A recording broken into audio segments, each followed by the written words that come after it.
¡Wow! Fin de año. ¿Qué tan rápido se pasó, iglesia?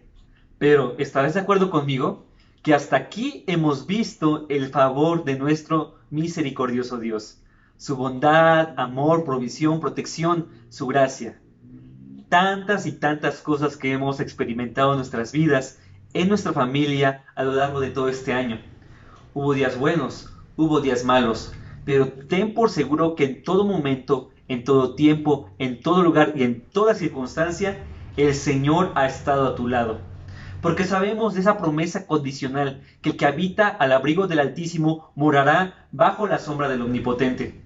Quien se refugia en Dios y hace de Dios su casa, está bajo la protección del Todopoderoso. Así que me gustaría que, antes de empezar con el tiempo de adoración, leamos juntos un salmo muy conocido. Es el Salmo 103. En agradecimiento por este año que está por terminar. Pero quiero que lo hagamos todos juntos con voz audible y con fe y convicción en cada palabra que pronunciaremos. Acompáñame a leerlo conmigo. Es Salmos 103 desde el versículo 1. Dice: Bendice, alma mía, a Jehová, y bendiga todo mi ser tu santo nombre. Bendice, alma mía, a Jehová, y no olvides ninguno de sus beneficios. Él es quien perdona todas tus iniquidades, el que sana todas tus dolencias, el que rescata del hoyo tu vida, el que se corona de favores y misericordias, el que sacia de bien tu boca, de modo que rejuvenezcas como el águila. Amén. Bienvenido a nuestra última reunión del año. Adoremos juntos a nuestro Dios.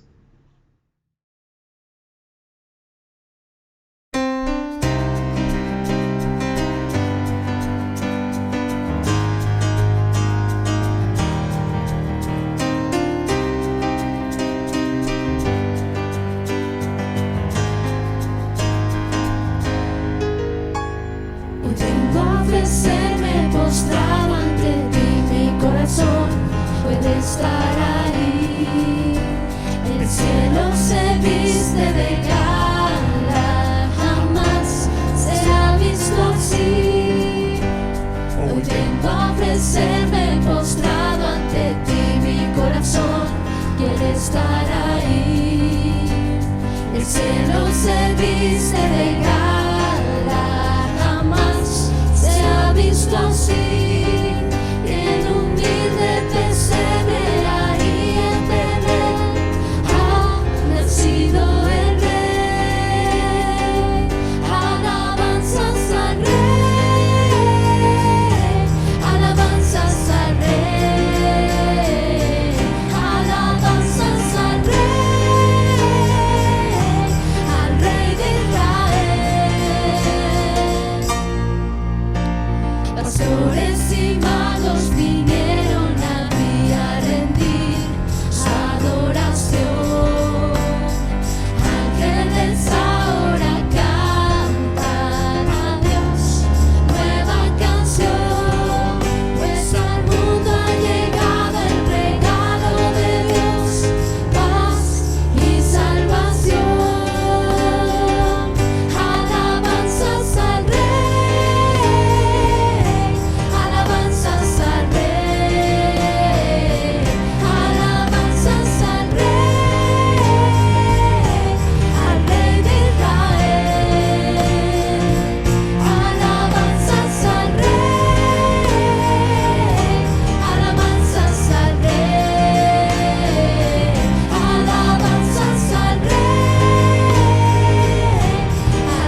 hasta parecerme más a ti. Mi alabastro derramaré hasta vaciarme ante ti. A tus pies cantaré, a tus pies cantaré.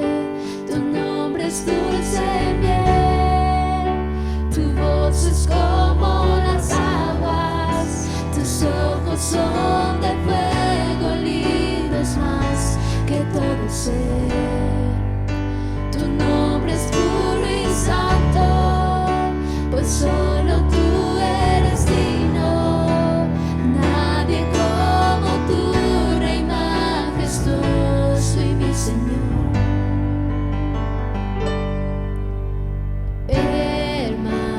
Permaneceré aquí hasta parecerme más a ti. Mi alabastro derramaré hasta vaciarme ante ti. A tus pies cantaré, a tus pies cantaré.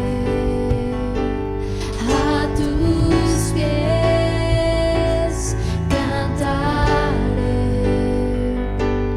a tus pies cantaré. Tu nombre es dulce miel, tu voz es como las aguas, tus ojos son de fuego, lindos más que todo ser. Tu nombre es puro y santo, pues solo tú eres digno. Nadie como tú, Rey majestuoso y mi Señor. Tu nombre es dulce miel, tu voz es como las aguas, tus ojos son de fuego, lindos más que todo ser. Tu nombre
venid y adoremos. Venid y adoremos, venid y adoremos a Cristo el Señor. Vamos a hacerlo otra vez adorando a Jesús. Venid y adoremos, venid y adoremos, venid y adoremos a Cristo el Señor. Te damos toda gloria. Te damos toda gloria, te damos toda gloria, te damos toda gloria a Cristo el Señor. Te damos Toda gloria, te damos toda gloria, te damos toda gloria a Cristo el Señor. pues solo tú eres digno.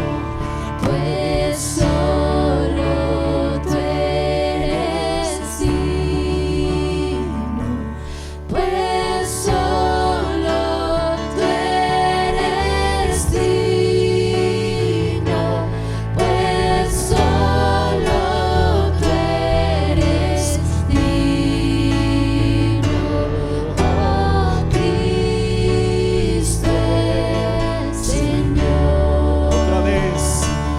Pues solo tú eres Tú digno, eres digno. pues solo tú eres Tú digno, eres digno. pues solo tú eres digno, oh Cristo el Señor.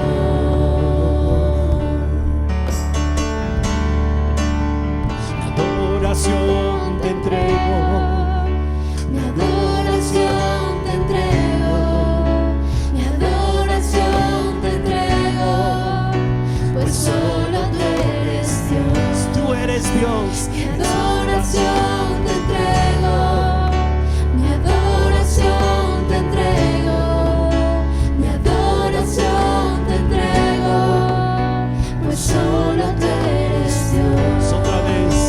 Mi adoración te entrego, mi adoración te entrego, mi adoración te entrego, pues solo tú eres Dios. Mi adoración te entrego, mi adoración te entrego, mi adoración te entrego, pues solo tú eres Dios. Mi adoración te entrego, mi adoración te entrego, mi adoración te entrego, pues solo tú eres Dios. Mi adoración te entrego, mi adoración te entrego, mi adoración te entrego, pues solo tú eres Dios.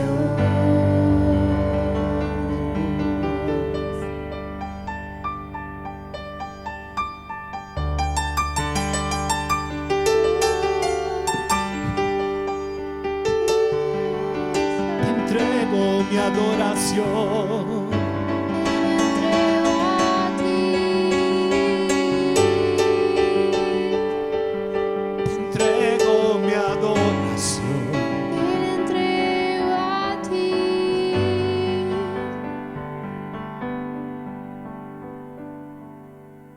pues Solo tú eres digno, pues solo tú eres digno,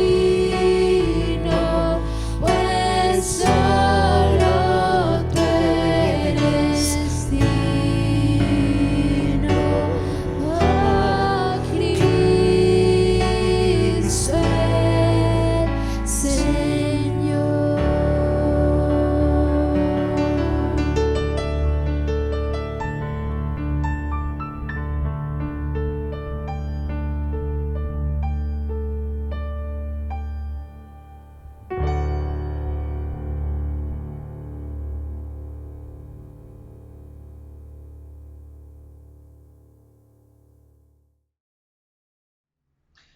No sé tú, pero yo cuando estoy adorando, cantándole y exaltando su nombre, hay un momento en el que estamos solos él y yo.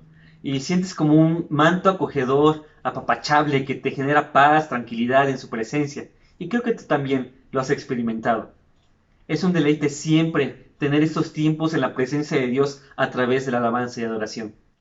Y pues bien, ahora nos toca dar nuestros diezmos y ofrendas, y los entregaremos con corazones alegres y agradecidos por las ganancias obtenidas por su mano, sabiendo que en todo lo que hemos cosechado hasta el momento de nuestras vidas ha sido gracias a Él. Así que quiero que repitas conmigo con fe y con gozo nuestra declaratoria del día de hoy. Dice: al dar mi ofrenda hoy, yo resisto todo pensamiento y sentimiento de ansiedad, preocupación o temor. Confieso que soy hijo de Dios. Dios me conoce y me ama. Dios conoce mis necesidades pequeñas y grandes. Él es fiel para cuidarme, así como cuida a las aves del cielo y los lirios del campo. Doy en este día con gozo y fe y sin temor. Amén. Bien, ahora pasaremos a escuchar la palabra de Dios. Buenos días y feliz Navidad.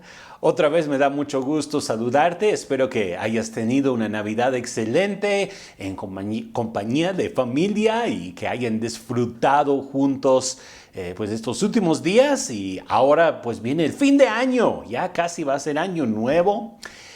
Pues pensando en todo esto, quiero también recordarles que vamos a tener una reunión presencial nuevamente, pero esta vez va a ser el segundo domingo del mes de enero. No va a ser el primero, como el primero cae luego después de Año Nuevo. Vamos a esperar hasta el segundo domingo de enero para esto. Bien, vamos a continuar el día de hoy hablando sobre el nacimiento milagroso de Jesús. Es algo que hemos estado estudiando desde hace 2 semanas ya. Comenzamos hablando un poco sobre las genealogías de Jesús y vimos que Dios utilizó a muchas personas imperfectas, muchas personas pecadoras, incluso personas comunes dentro de la genealogía de Jesús. Encontramos que había algunas personas extranjeras injertadas dentro del pueblo de Israel que llegaron a ser pues de la familia de donde vendría el Señor Jesús. Y descubrimos una verdad dentro de todo esto, que Jesús no solamente vino para salvar a las personas que son buenas o las personas que son parte de su pueblo especial de Dios, sino vino por todos. Él vino para salvar a pecadores, vino para salvar a extranjeros, gente que no era parte del pueblo de Israel, gentiles. Jesús vino por todos nosotros. Por otro lado, la semana pasada estudiamos también un poco sobre la concepción milagrosa de Jesús. Aprendimos varias lecciones de todo esto. Encontramos que Jesús es 100% Dios, 100% humano, y que fue el Espíritu Santo quien llegó para fertilizar el óvulo dentro del vientre de la Virgen María. Y pues Dios hizo esto porque quiso proveer redención para nosotros. Él es el único, como Dios, que es capaz de salvar a la humanidad. Así que Jesús tuvo que ser 100% Dios.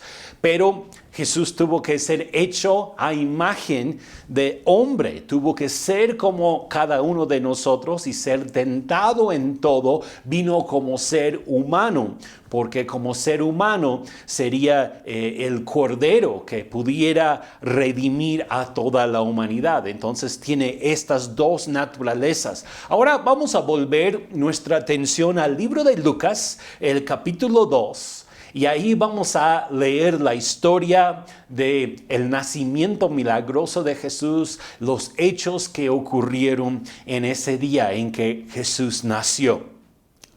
Vamos a leer el capítulo 2 de Lucas, vamos a leer desde el versículo 1 hasta el versículo 5, donde dice: en esos días, Augusto, el emperador de Roma, decretó que se hiciera un censo en todo el imperio romano.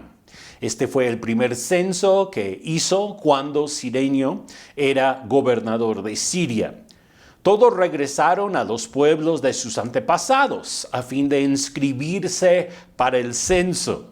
Como José era descendiente del rey David, tuvo que ir a Belén de Judea, el antiguo hogar de David. Viajó hacia allí desde la aldea de Nazaret de Galilea.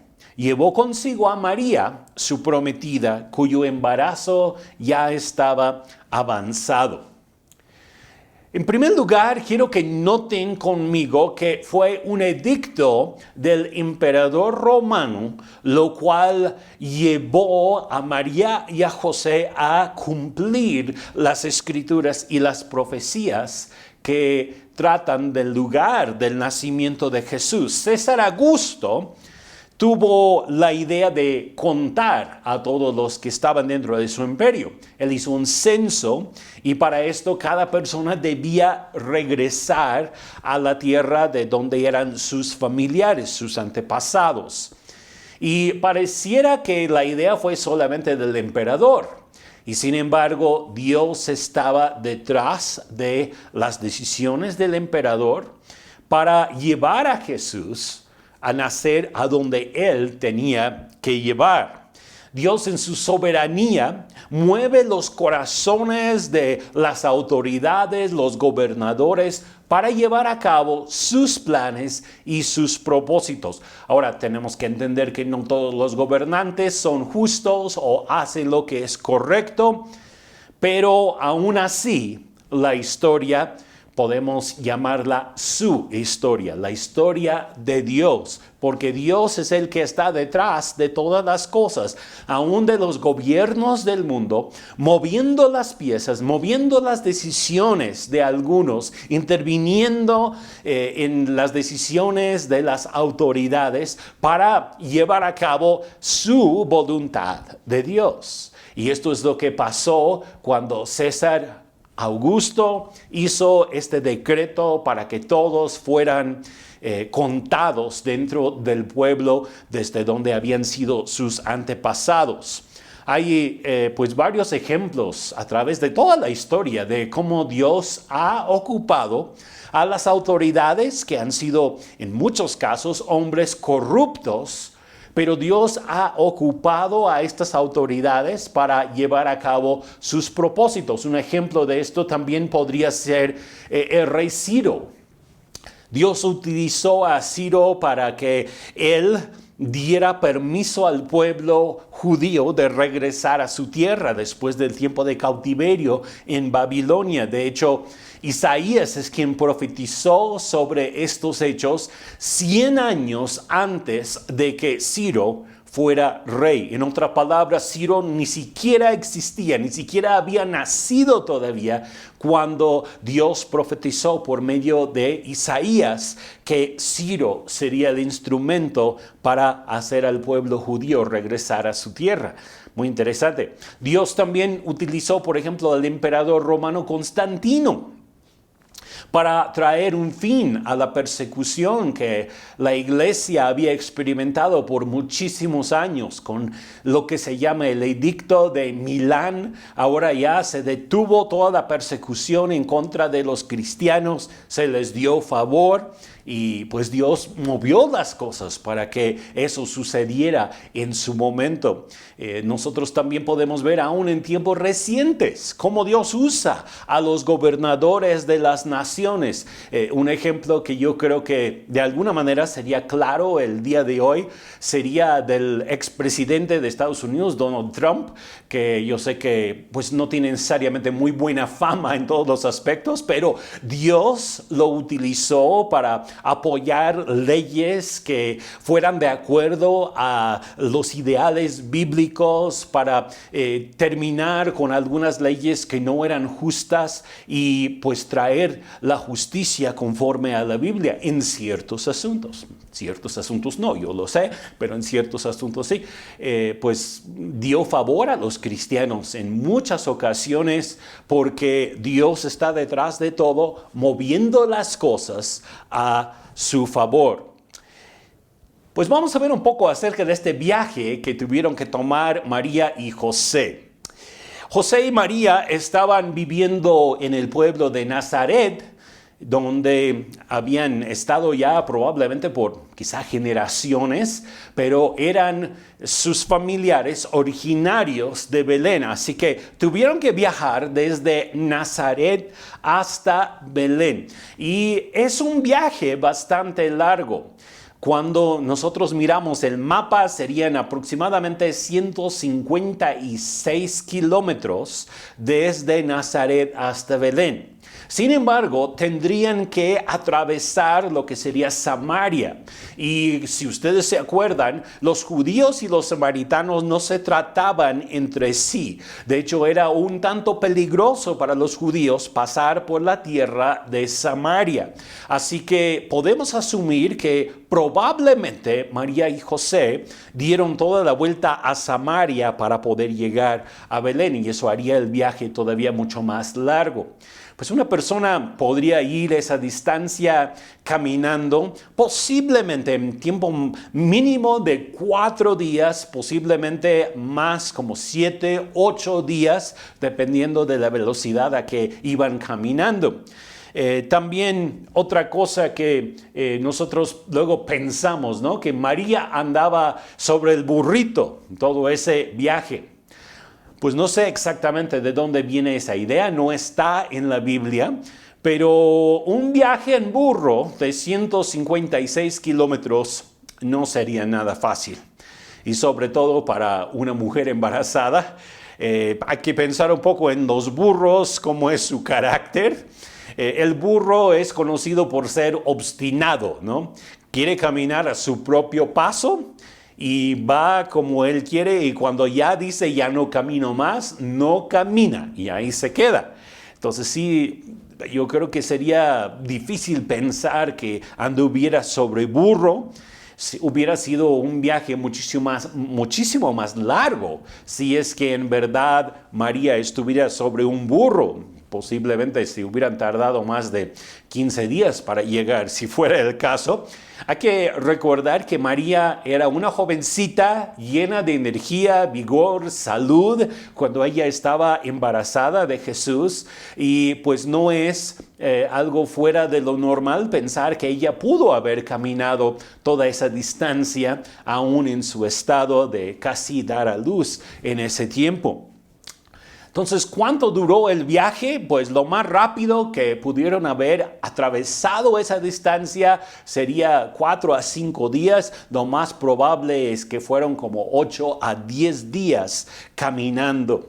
Y pues yo me hice la pregunta, ¿fue coincidencia que María tuvo que viajar hasta Belén precisamente estando embarazada al final del embarazo y que Jesús naciera ahí? Pues de ninguna manera. Ya vimos que Dios es quien mueve aún a las autoridades y las circunstancias, acomoda todo para llevar a cabo su perfecta voluntad. Quiero decirte algo en esto. Dios también acomoda las cosas en tu vida. para llevar a cabo su voluntad para ti. Dios tiene su perfecta voluntad para tu vida. Y a veces nosotros pensamos, ay no, pues las inconveniencias y por qué sucedió esto precisamente ahora. Ya me imagino a José pensando, ay no, ¿cómo si ya María va a dar a luz y ahorita mismo tenemos que ir a Belén, este largo viaje? A veces nosotros nos frustramos con las cosas que tenemos que hacer, imprevistos y todo lo demás, pero Dios es el que está detrás de todas las cosas, arreglando las situaciones para que se cumpla su perfecta voluntad también en nuestras vidas. Así que podemos tener paz aún en medio de circunstancias no tan ideales. No era ideal que María estuviera viajando en esas fechas y sin embargo fue la voluntad de Dios. Es algo que Dios mismo había pues decidido ya y Él estaba detrás de todo.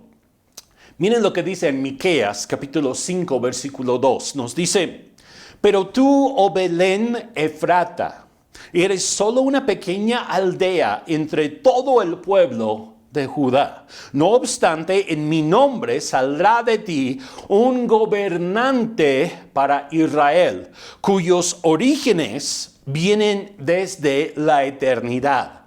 Ahí está hablando claramente acerca de Jesucristo, cuyos orígenes son desde la eternidad. Está hablando no de un rey natural que nacería, sino está apuntando hacia Jesús. ¿Y de dónde vendría Jesús? Del pueblo del rey David, Belén de Judea.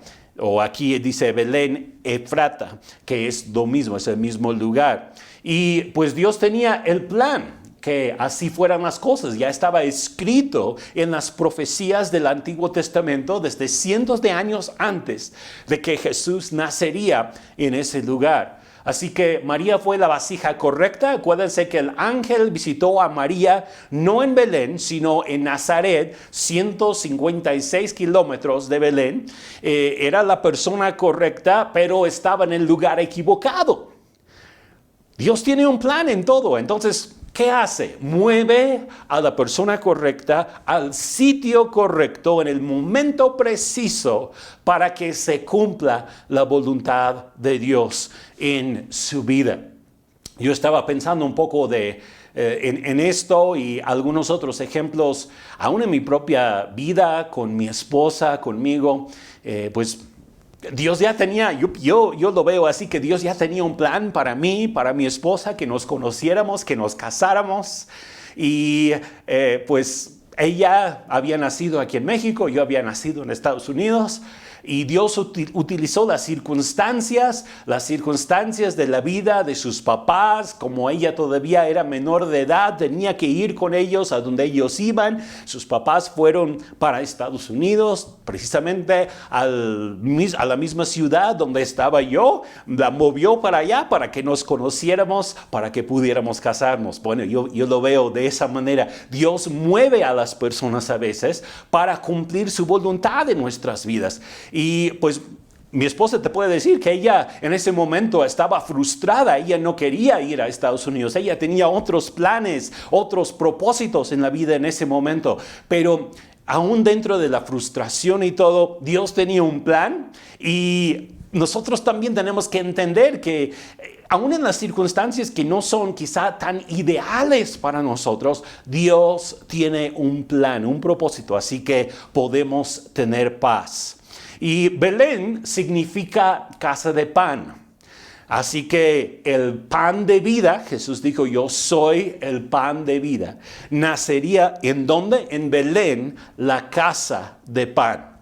Ahora vamos a seguir adelante en la historia. Vamos a leer los próximos 2 versículos, 6 y 7 de Lucas 2. Vamos a ver el alumbramiento. Nos dice, mientras estaban allí, llegó el momento para que naciera el bebé. María dio a luz a su primer hijo, un varón, lo envolvió en tiras de tela y lo acostó en un pesebre porque no había alojamiento disponible para ellos. Me llama la atención que nos dice aquí que llegó el momento.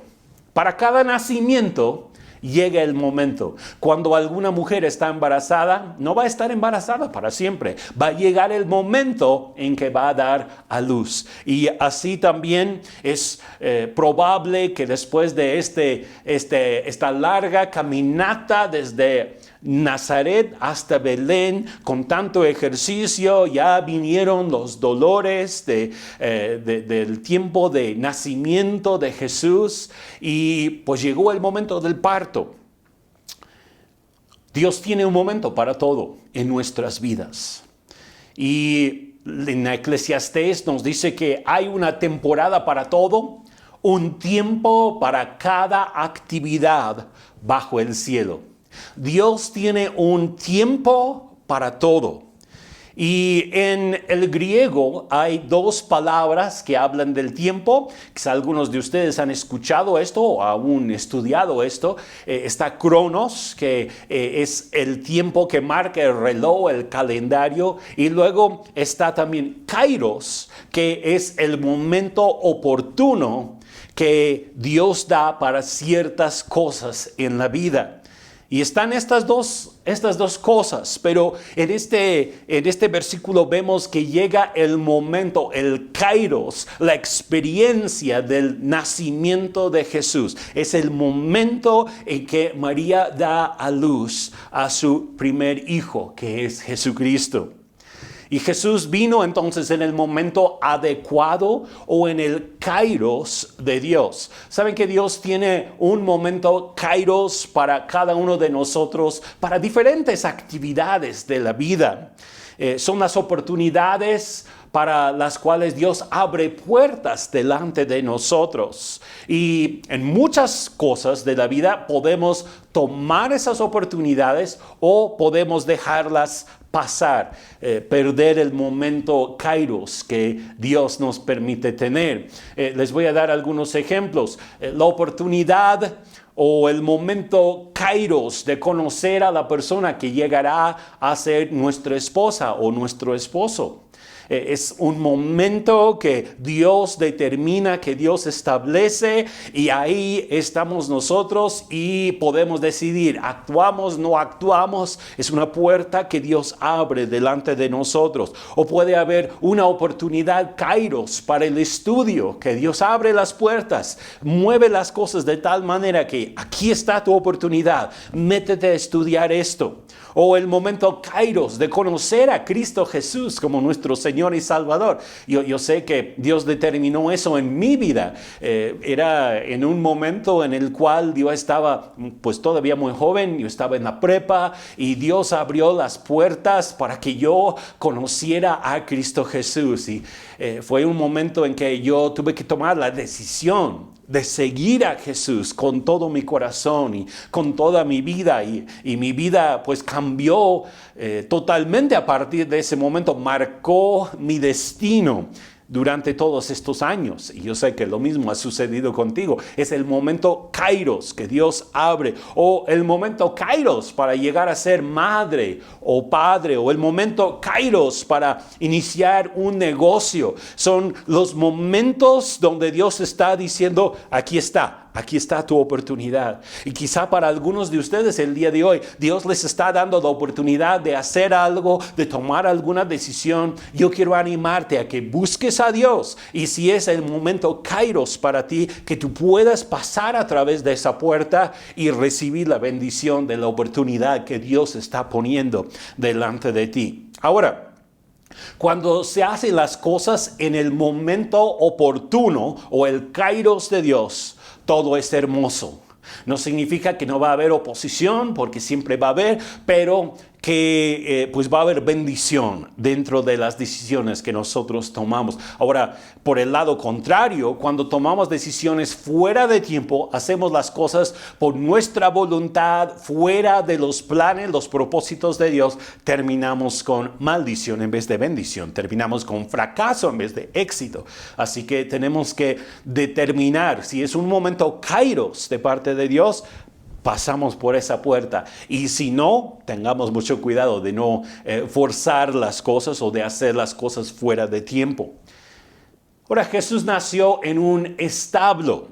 No era un lugar apto para el nacimiento de un bebé, mucho menos para el nacimiento del Hijo de Dios. Era un establo. Creo que tenemos una idea falsa, romántica, acerca del nacimiento de Jesús. Pues muchas personas ponen un nacimiento quizá en su casa, debajo del árbol de Navidad, a un ladito o algo, y ahí está el burrito, y ahí está la vaquita, y ahí están los pastores, y luego también los reyes magos que de alguna manera aparecen ahí, que no está en la Biblia. Los reyes llegaron mucho tiempo después, probablemente 2 años después, pero ahí juntamos todo y hacemos como que lo ideal, como ¡ay, qué bonito cómo nació Jesús! Hay que pensar bien esto, ¿no? Porque seguramente ese establo no era un lugar tan limpio. ¿A qué huele una granja? Pues huele a los animales que ahí están. Y pues no es el olor más agradable. Seguramente era un lugar de muchas bacterias. No vas a querer que nazca tu bebé en un lugar que está muy contaminado de bacterias y que huele muy mal. Pues no era nada como los quirófanos que nosotros tenemos el día de hoy, o las clínicas que están desinfectadas y están limpias. No, María dio a luz entre los animales. Imagínense, Jesús nació entre los animales en ese establo. ¿Por qué? Pues porque Dios tenía un plan. Dios tenía un plan de traer a Jesús a este mundo para las personas comunes, no para las personas ya limpias, no para las personas que están en un castillo, un palacio. No, Él vino por la gente común. ¿Y dónde ponen a Jesús después de que nace? Lo ponen en un pesebre. Ahora, ¿qué es un pesebre? Bueno, los que han estudiado un poquito esto o pues simplemente usan el sentido común, entienden que es de donde comen los animales, donde está el burro lameando, comiendo la paja o alfalfa o las hierbas que comen. No es un lugar así como que ideal donde poner un bebé. Y sin embargo, cuando nace Jesús es envuelto en telas, tiras de telas, o como dicen otras traducciones, pañales, y ahí es puesto en un pesebre. ¿Por qué? Porque no había lugar para ellos en las casas de huéspedes, los lugares de hospedaje ahí en Belén. Las condiciones económicas de José y María no eran las mejores, no eran las ideales. Ya saben que todo se consigue con dinero, ¿no? Yo estoy seguro que ahí en Belén, si hubieran podido ofrecer una buena cantidad de dinero, habría alguien que les hubiera abierto su casa para que pudieran quedarse con ellos. Pero no tenían esa posibilidad. Las casas de huéspedes estaban ocupadas por muchos otros que también estaban en las mismas situaciones que ellos. Mi pregunta sería para nosotros el día de hoy, ¿qué habríamos hecho nosotros si hubiéramos visto a esta pareja joven, la mujer embarazada a punto de dar a luz, ya con los dolores encima? Y si nosotros hubiéramos vivido ahí en la ciudad de Belén, ¿habríamos abierto nuestra casa? ¿Hubiéramos cedido nuestra recámara para que ellos pudieran quedarse ahí? ¿O les hubiéramos dicho, como alguien obviamente les dijo ahí en Belén, ahí hay un establo, ahí pueden estar? Es buena pregunta. Yo creo que todos pensamos, si yo les hubiera abierto mi casa, yo les hubiera ofrecido mi recámara. Pero la realidad de las cosas es que creo que muchas veces son buenas intenciones que tenemos, pero la realidad es otra. Cuando estamos frente a las circunstancias es mucho más fácil cerrar nuestro corazón. Y muchos en Belén cerraron su corazón a José y María, al Hijo de Dios que estaba a punto de llegar al mundo en esos momentos, y terminaron en un establo. Triste, pero es la realidad. Y yo creo que también dentro de todo esto, pues sabemos que Dios tenía un plan, Dios tenía un propósito. Él quería que su hijo naciera en un establo con el propósito de darnos a entender que Jesús no vino por las personas limpias, por las personas ricas solamente. Él vino para todos. Vino para salvar a los pecadores, a los leprosos, a los enfermos, a los que trabajan con animales, los que no usan ropa bonita. Jesús vino para salvar a todos.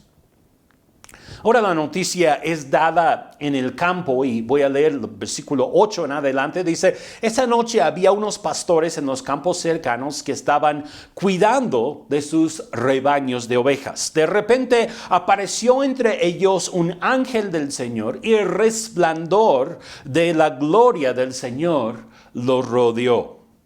Los pastores estaban aterrados, pero el ángel los tranquilizó. No tengan miedo. Dijo, les traigo buenas noticias que darán gran alegría a toda la gente. El Salvador, sí, el Mesías, el Señor, ha nacido hoy en Belén, la ciudad de David. Y lo reconocerán por la siguiente señal. Encontrarán a un niño envuelto en tiras de tela acostado en un pesebre.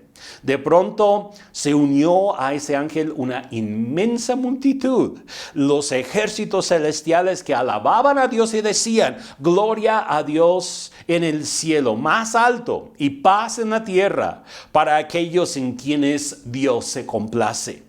Pues las noticias son dadas a unos humildes pastores que están trabajando en las vigilias de la noche en los campos con sus ovejas. Y la gloria del Señor no es manifestada en este momento a los líderes religiosos ni a las personas de renombre dentro de Israel. La noticia no es dada en Jerusalén, es dada en el campo fuera de la aldea de Belén. Los corazones de los humildes son los que están más preparados para recibir la revelación de la gloria de Dios. Muchas veces nosotros pensamos que Dios va a venir a la gente que le está buscando más, la gente religiosa, la gente que está con conocimiento de las Escrituras. Yo te puedo decir que esos pastores tenían quizá un conocimiento muy básico de las Escrituras, pero no eran como los escribas, los fariseos, que sabían de memoria tantas Escrituras, tantos pasajes de la Biblia. Eran simplemente pastores. ¿Y a quién reveló Dios su gloria? ¿A quién envió Dios sus ángeles para dar esta noticia? A los humildes pastores. No eran personas de dinero, no eran personas de renombre, no eran personas muy religiosas, eran hombres muy simples. Las personas religiosas muchas veces se pierden de la visitación divina. ¿Por qué? Porque tenemos que estar dispuestos a ser ofendidos en nuestra manera de pensar, de que Dios viole todo lo que nosotros nos imaginamos acerca de Él y cómo es Él cuando Él nos visita.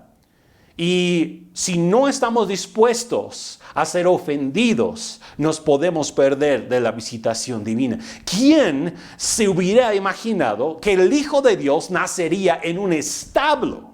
¿Quién se hubiera imaginado que Jesús estuviera acostado en el pesebre de donde comen los animales? No tiene sentido. Dios estaba ofendiendo de alguna manera a los hombres religiosos, pero estaba dando la oportunidad a los que tenían el corazón dispuesto a buscarle. Entonces los pastores estaban trabajando cuando vieron los ángeles. Dios puede sorprendernos con su gloria aún mientras estamos haciendo trabajos comunes que nosotros hacemos todos los días. No sé tú, pero en mi caso Dios me ha hablado en muchas ocasiones mientras estoy haciendo labores en la casa o algún trabajo. Pues vienen estas ideas, estos pensamientos de parte de Dios, aún en cuanto a mensajes que he dado a la iglesia en muchas ocasiones. Han venido mientras estoy, no sé, cortando el pasto o barriendo o haciendo alguna otra cosa, hasta bañándome. A veces vienen estos pensamientos, ¿no? de esto, del otro, de diferentes cosas que el Señor nos quiere revelar, nos quiere hablar. Entonces, pues los ángeles visitaron a los pastores mientras ellos estaban haciendo su trabajo común. Y pues en el linaje de Jesús yo veo que hay muchos pastores. Si vamos hacia atrás, Abraham fue pastor, Isaac, Jacob fueron pastores. Cuando llega el pueblo a Egipto, ellos van a una parte que se llama Gosén, porque ahí había mucho pasto y ellos eran pastores. Toda la familia de Jacob, sus hijos eran pastores. Vemos más adelante, Moisés es un pastor. David es un pastor de ovejas. ¿Se acuerdan que cuando llegó el profeta a su casa lo dejaron en el campo con las ovejas porque era pastor? Hay muchos pastores en el linaje que nos lleva hacia Jesucristo. Y cuando Jesús nace, los primeros en saberlo son pastores. Ahora, los que visitan a Jesús son los pastores que van a visitar al buen pastor. Todavía no sabían que él iba a llegar a ser el buen pastor, pero él es el buen pastor. Y debemos de notar aquí también que la palabra pastor en ese tiempo no tiene nada que ver con la religión. ¿Sí? La palabra fariseo sí, la palabra sacerdote sí, saduceo sí, escriba sí, pero pastor, esa no era una palabra religiosa, era una palabra que explicaba el trabajo de lo que nosotros también aquí en México conocemos, ¿no? El pastorcito que está en el campo con sus ovejitas o con sus rebaños y ahí está cuidando de los animalitos. Esa es la idea de pastor. Ahora, nosotros en la iglesia tenemos otro concepto, ¿no? Que el pastor es en muchos casos, ¿no? El que está a cargo de toda la congregación y ve por toda la iglesia. Bueno, también ese es un concepto que después encontramos en el Nuevo Testamento, pero en este momento todavía de la historia, el sentido más común de esa palabra pastor es un jovencito, un señor, o alguien que está en el campo cuidando de las ovejas, cuidando de los animales. También eran mujeres en muchas ocasiones. Por ejemplo, encontramos a Raquel, ¿no? Que está con los rebaños y así. En tiempos del Antiguo Testamento, muchas mujeres que hacían ese tipo de trabajo. Los pastores siguieron las instrucciones de los ángeles. Voy a leer ahora la última parte de este pasaje, del versículo 15 hasta el versículo 20. Dice, cuando los ángeles regresaron al cielo, los pastores se dijeron unos a otros, vayamos a Belén. Veamos esto que ha sucedido y que el Señor nos anunció. Fueron deprisa a la aldea y encontraron a María y a José. Y allí estaba el niño acostado en el pesebre. Después de verlo, los pastores contaron a todos lo que había sucedido y lo que el ángel les había dicho acerca del niño.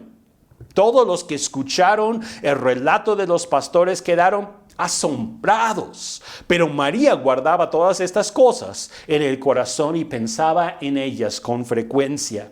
Los pastores regresaron a sus rebaños glorificando y alabando a Dios por lo que habían visto y oído. Todo sucedió tal como el ángel les había dicho.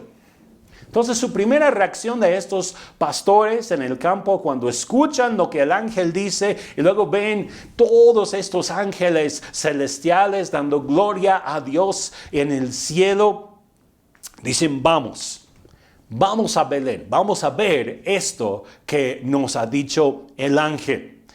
Su primera reacción es vamos a ver.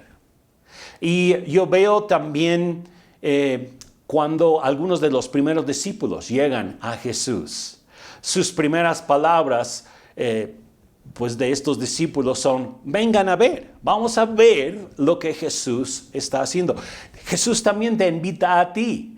Tú has escuchado las buenas noticias el día de hoy. Has venido para ver lo que Jesús es, cómo Él es, lo que Él ha hecho por ti. Pues los pastores, cuando escuchan la noticia, obedecen de inmediato, van a ver lo que está aconteciendo y al llegar cuentan a todos lo que el ángel les había dicho.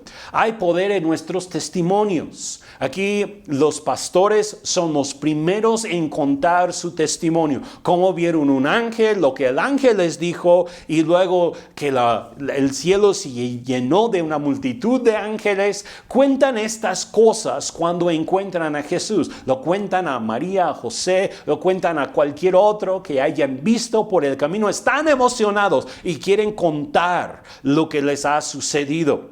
Esto me recuerda a la palabra en Apocalipsis capítulo 12 versículo 11. Una clave para vencer en esta vida, para vencer en las luchas en contra del enemigo, es nuestro testimonio. Dice, y ellos le han vencido por medio de la sangre del Cordero, la sangre de Jesús, y de la palabra del testimonio de ellos. La palabra de testimonio va juntamente con la sangre de Cristo para traer victoria a nuestras vidas. Y en el caso de los pastores, pues todavía no había muerto el Cordero de Dios, ¿verdad? Apenas había nacido, pero tenía ya la palabra de su testimonio. Y esa palabra de testimonio seguramente fue de gran impacto para muchas otras personas. Sabemos que fue de gran impacto para María, porque María estuvo pensando frecuentemente en las palabras de los pastores. ¿Y cuál fue la reacción de María? Pues fue guardar estas cosas en su corazón. Seguramente pensaba a lo largo de su vida en lo que los pastores dijeron acerca de su niño, acerca de su bebé, durante su infancia, cuando Jesús estaba creciendo, cuando apenas estaba entre pues, el nacimiento y quizás los 2, 3 años de edad, y pensaba con frecuencia cómo es lo que los pastores dijeron y que el ángel y todo esto. Y ella está meditando en todas estas cosas durante su adolescencia. Cuando ella y José perdieron a Jesús, ¿se acuerdan que perdieron a Jesús? ¿Qué cosas no? Que tuvieron que decir, híjole, perdimos al Hijo de Dios. Estaban en camino de regreso de Jerusalén para Nazaret y pues Jesús se quedó atrás. Ellos no pusieron atención a donde Él estaba. Caminaron 3 días sin encontrarlo. Regresaron para buscarlo y lo encontraron en el templo. Y bueno, seguramente María estuvo pensando en las palabras de los pastores en esos momentos. También quizá en el tiempo de los años de anonimato de Jesús, hubo un tiempo, muchos años, en que Jesús no figuraba públicamente. Él ya había pasado la adolescencia, ya había crecido, ya era un hombre, seguramente trabajaba como carpintero, el oficio de su padre y demás, y no veía los resultados, pero seguramente María recordaba las palabras de los pastores. Yo creo que es importante que recordemos las experiencias que hemos tenido en el pasado, aun cuando no estamos viendo el cumplimiento de todo lo que Dios ha dicho a nuestras vidas. Si tenemos paciencia y volvemos a meditar en esas cosas que Dios ha dicho acerca de nosotros o de nuestros hijos, eso va a traer ánimo en el tiempo en el cual no vemos acción, no vemos progreso hacia la meta. Luego, durante el tiempo de ministerio de Jesús, seguramente María recordó, mira, los pastores dijeron esto, que el ángel les había aparecido y les dijo estas noticias. Mira, aquí ya se está cumpliendo. Pero luego en la muerte de Jesús, también seguramente se acordó la resurrección de Jesús y el tiempo después. Pues esto fue pues de gran bendición para María, el hecho de que los pastores le habían compartido estas cosas. Y los primeros que van a visitar a Jesús, el recién nacido, son hombres del campo. No tenían ropa fina, tenían su ropa de trabajo. ¿Cómo se vestían los pastores? Pues seguramente con ropa calientita para estar ahí fuera en el campo. No usaban las túnicas quizá de los sacerdotes o de los escribas o de gente noble. Ellos tenían ropa seguramente sucia por estar con los borregos. Ellos se sentaban en el suelo junto a los borregos por largas horas. Su ropa olía a borrego. ¿No se bañaron antes de ir a visitar a Jesús? Eso también se me hace muy interesante pensar, ¿no? Jesús nace, el ángel les da la noticia y ellos dicen, vamos a ver. No les importaba tanto su aspecto físico, no les importaba primeramente limpiarse a sí mismos, olían a campo, olían a borrego y así como estaban, fueron a visitar a Jesús. Ahí veo unas lecciones para nosotros. Jesús te recibe tal como tú eres. Tu ropa no es importante, sino tu corazón. Los pastores tenían el corazón de ir a ver lo que los ángeles habían comentado acerca del Salvador. Ellos querían conocer por sí mismos a Jesús. Los ángeles ya lo habían declarado y no les importaba que olían a oveja, no les importaba primero bañarse para luego prepararse y ver al Mesías. No, ellos así como estaban, fueron. Tu ropa no es importante, sino tu corazón. No tienes que limpiar tu conciencia o tu vida de pecado para luego acercarte a Dios. Hay mucha gente con esta idea de que primero tenemos que limpiarnos a nosotros mismos y después ya podemos acercarnos a Dios. No, es al revés. Primero nos acercamos a Dios y después Él es quien se encarga de limpiarnos y de hacernos puros para Él. No tengas pena, no importa lo que hayas hecho en tu pasado o en qué condiciones te encuentras el día de hoy. Dios te quiere a ti, así como tú eres. Así como esos pastores llegaron con su ropa de trabajo oliendo a oveja, no estaban bañados, no estaban tan limpios. Llegaron para ver a Jesús y adorarle en ese momento. Y eso es lo que tú y yo también tenemos que hacer. Jesús vino a salvar a la gente común, no solamente a los nobles, no solamente a los ricos, a los religiosos. Los pastores fueron los primeros en ir a ver a Jesús. Y muchas veces es la gente pobre, es la gente que no tiene grandes cosas en esta vida que se acerca a Jesús primero. Ahora, Jesús está interesado en los pobres, Jesús está interesado en los ricos, está interesado en los religiosos y en los no religiosos, sí. Pero tenemos que entender que no importa cuál sea nuestra condición, podemos acercarnos a Él, tal y como estamos en este momento. En conclusión, hay algunas lecciones que nosotros hemos visto el día de hoy. En primer lugar, Dios arregla los eventos del mundo para llevar a cabo su perfecta voluntad. Dios puede mover a las personas de un lugar a otro para lograr sus propósitos.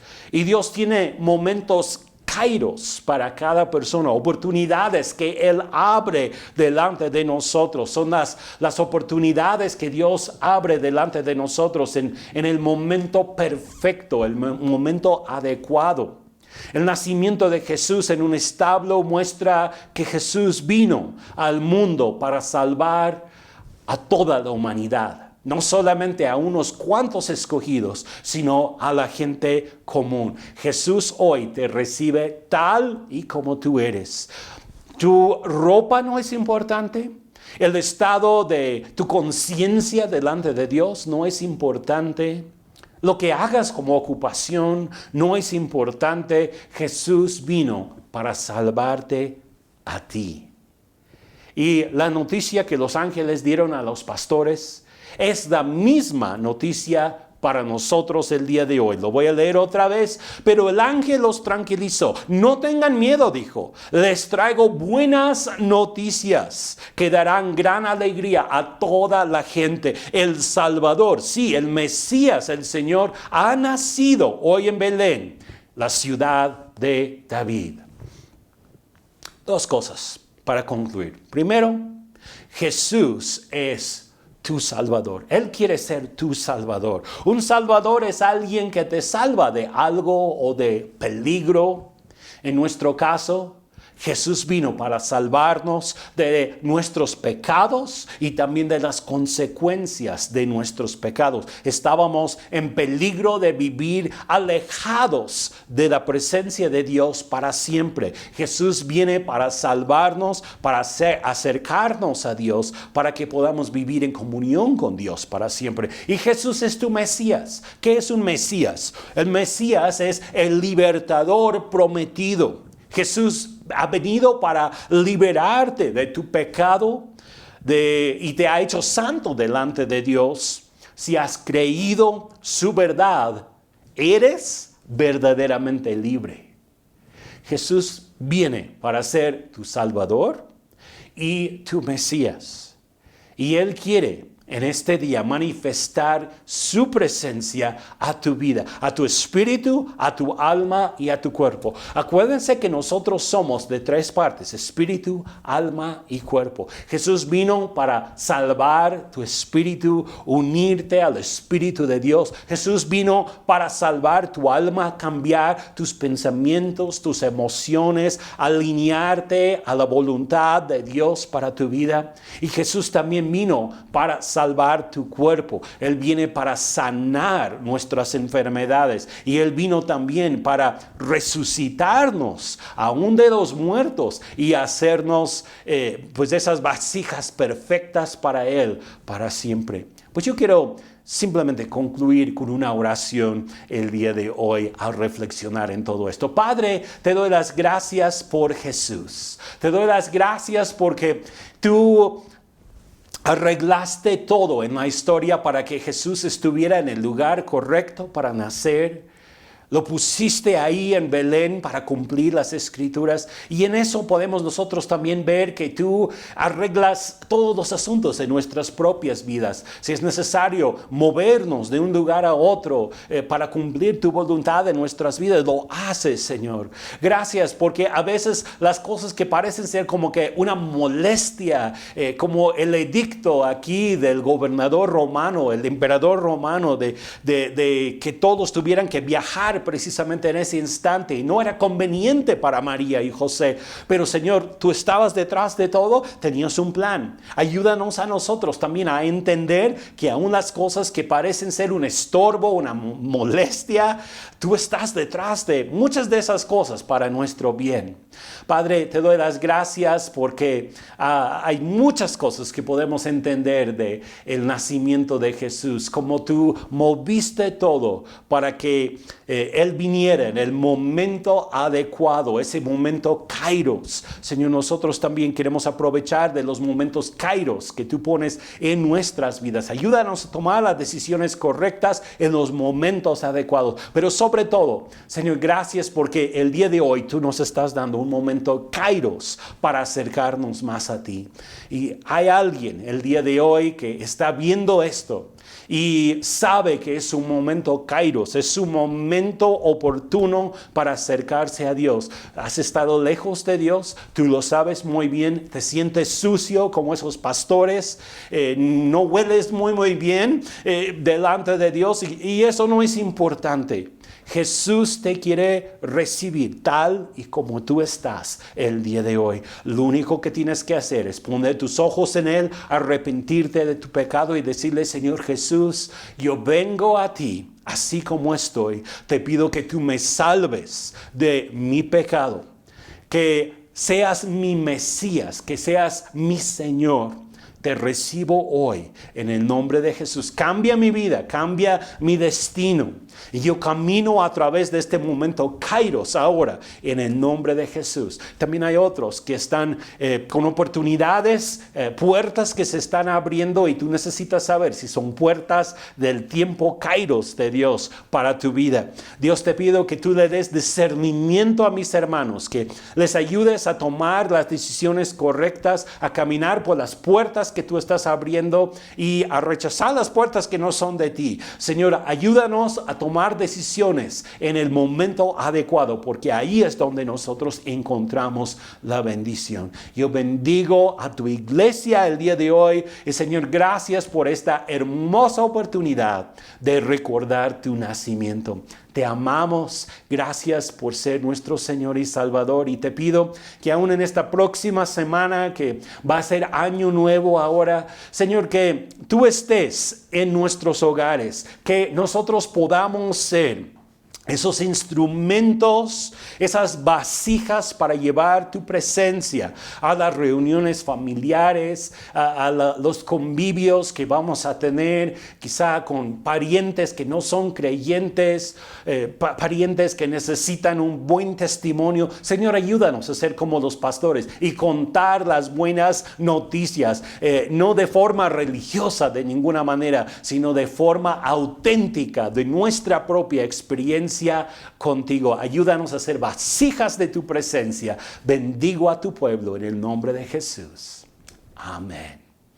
Pues feliz año nuevo ahora y que tengan una excelente semana. Dios les bendiga. Nos vemos la próxima semana en línea. Dentro de 15 días es cuando ya pues vamos a tener nuestra reunión presencial. Segundo domingo de enero. Pues nos dará mucho gusto saludar a cada uno de ustedes en esa fecha y pues que disfruten mucho de estos días. Dios les bendiga. Muchas gracias.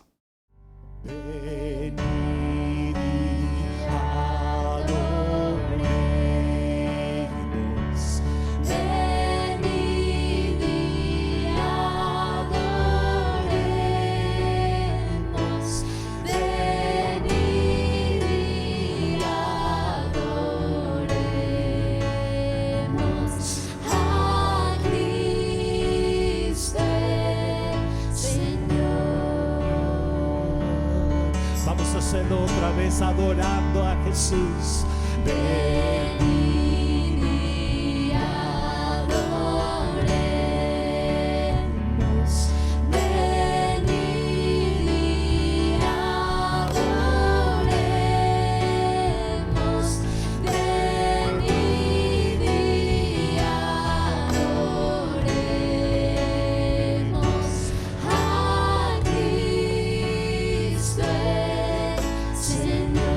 Te damos toda gloria, te damos toda gloria, te damos toda gloria, te damos toda gloria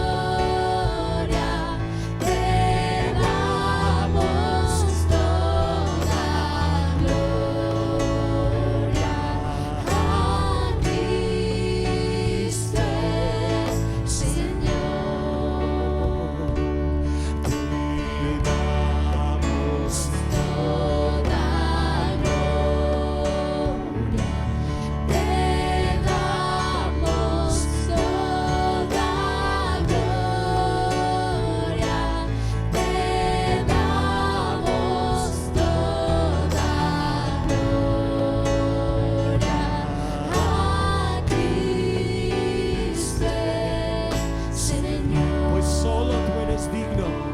Pues solo tú eres digno. Pues solo tú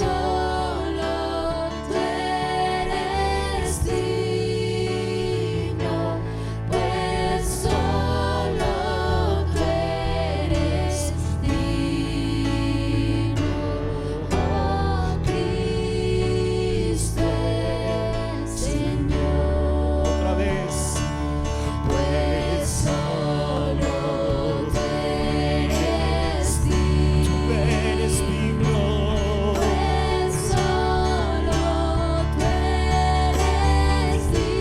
tú eres digno. Tú eres digno.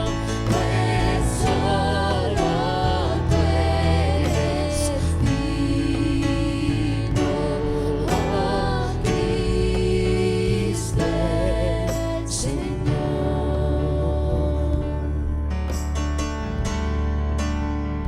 Adoración te entrego, mi adoración te entrego, mi adoración te entrego, pues solo tú eres Dios. Tú eres Dios. Mi adoración te entrego, mi adoración te entrego, mi adoración te entrego, pues solo tú eres Dios. Otra vez. Mi adoración te entrego, mi adoración te entrego, mi adoración te entrego, pues solo tú eres Dios.